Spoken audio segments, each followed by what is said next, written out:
కల్తీ మాటలతో అధికారంలోకి వచ్చినటువంటి ఈ కూటమి ప్రభుత్వం వచ్చిన దగ్గర నుంచి చూస్తా ఉన్నాము. ఆహారం కల్తీ, నీళ్లు కల్తీ, ఎక్కడ చూసినా కూడా కల్తీ మద్యం వరుసగా ఇదే తంతు రాష్ట్రంలో నడుస్తా ఉంది. మరి ఈ రోజున చూస్తా ఉన్నాం కల్తీ పాలు. ఈ కల్తీ పాలకు సంబంధించి రాజమండ్రిలో ఈరోజు మీడియా కూడా వచ్చి మాతో పాటు టూర్ చేయడం జరిగింది. మరి హాస్పిటల్లో ఇప్పుడు చూసాము 19 మంది మరి అడ్మిట్ అయినటువంటి పరిస్థితి, అందులో 5గురు చనిపోయారు. ఇంకా కూడా కొంతమంది ఈ కల్తీ పాల వల్ల చనిపోయారని అంటున్నారు. మరి దాని గురించి కూడా ఇంకా తెలియాల్సి ఉంది. ఎందుకంటే అఫీషియల్ గా కూడా నంబర్స్ అనేది ప్రభుత్వానికి అనుకూలంగా చెప్తా ఉన్నారు.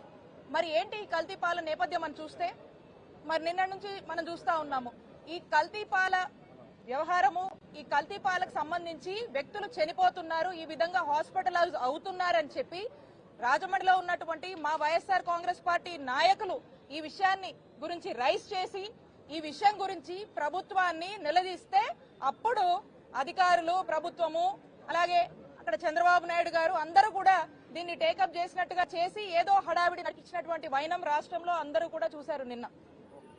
మరి జెన్యూన్ గా బాధ్యత గనక ఉండుంటే మా వైఎస్ఆర్ కాంగ్రెస్ పార్టీ నాయకులు మాట్లాడక ముందే ఎందుకు ఎటువంటి చర్యలు గాని, ఎలాంటి హామీలు గాని, ఎలాంటి బాధ్యత గాని ఈ కూటమి ప్రభుత్వం ఎందుకు తీసుకోలేదు?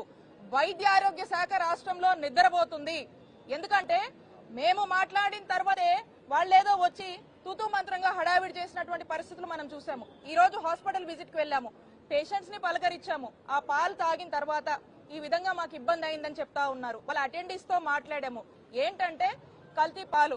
నేను అడుగుతా ఉన్నాను, రాష్ట్రంలో ఫుడ్ సేఫ్టీ అనేది పనిచేస్తుందా? కమిషనర్ ఫ్యామిలీ వెల్ఫేర్ సమాధానం చెప్పాలి. ఫుడ్ సేఫ్టీకి సంబంధించి ఏం మెజర్స్ తీసుకున్నారు? ఈ రోజు కల్తీ పాల వరకు కూడా వచ్చి ఈ రోజు సామాన్య ప్రజలు చనిపోతున్నటువంటి పరిస్థితి రాష్ట్ర వ్యాప్తంగా చూస్తున్నాం. మొదటి నుంచి కూడా ఈ ప్రభుత్వం వచ్చాక రాష్ట్ర వ్యాప్తంగా కూడా ఈ కూటమి ప్రభుత్వం అధికారంలోకి వచ్చాక 900 మంది రాష్ట్రం మొత్తం కూడా డయేరియా అని చెప్పి ఈ 20 నెలల కాలంలో అడ్మిట్ అయినటువంటి పరిస్థితులు, ఎంతో మంది డెత్స్, హాస్టల్ పిల్లలు స్టేల్ ఫుడ్ అని, ఫుడ్ కంటామినేషన్ అని, వాటర్ కంటామినేషన్ అని రకరకాల కారణాలతో ఇబ్బంది పడతా ఉన్నారు. అంతేందుకు ఈ రోజు ఇక్కడ మాట్లాడుతా ఉన్నాము. రైట్ నౌ ఈ రోజున శ్రీకాకుళంలో ఒక వ్యక్తి చనిపోయారు. 56 మంది డయేరియా వల్ల హాస్పిటల్లో అడ్మిట్ అయినటువంటి పరిస్థితులు మనం చూస్తా ఉన్నాము. దీన్ని బట్టి ఒక్కసారి అర్థం చేసుకోండి, రాష్ట్రంలో ఏ విధంగా వైద్య ఆరోగ్య శాఖ పని చేయట్లేదు, ఫెయిల్ అయింది, నిద్రపోతుంది అని మనకు స్పష్టం అవుతా ఉంది. మరి ఈ ఘటన జరిగితే ఏమాత్రం కూడా దీని గురించి కావాల్సినటువంటి కేర్ ఇవ్వాల్సింది పక్కన పెట్టి ఇక్కడ రాజమండ్రిలో కల్తీ పాల వల్ల అనారోగ్యం చేసిందని రాజమండ్రి హాస్పిటల్కి వెళ్తే లేదు మేము ఇక్కడ చూడం అని చెప్పడం జరిగింది. అక్కడి నుంచి ఇంకొంచెం దూరం వెళ్లి కాకినాడ హాస్పిటల్కి వెళ్తే అక్కడ కూడా మేము సరైన చికిత్స అందించలేమని చెప్పి మరి గవర్నమెంట్ చేతులు ఎత్తేసి మీ ఇష్టానికి మీరు ఎక్కడికైనా వెళ్ళి చూపించుకోండి అని స్పష్టంగా చెప్పినటువంటి పరిస్థితి.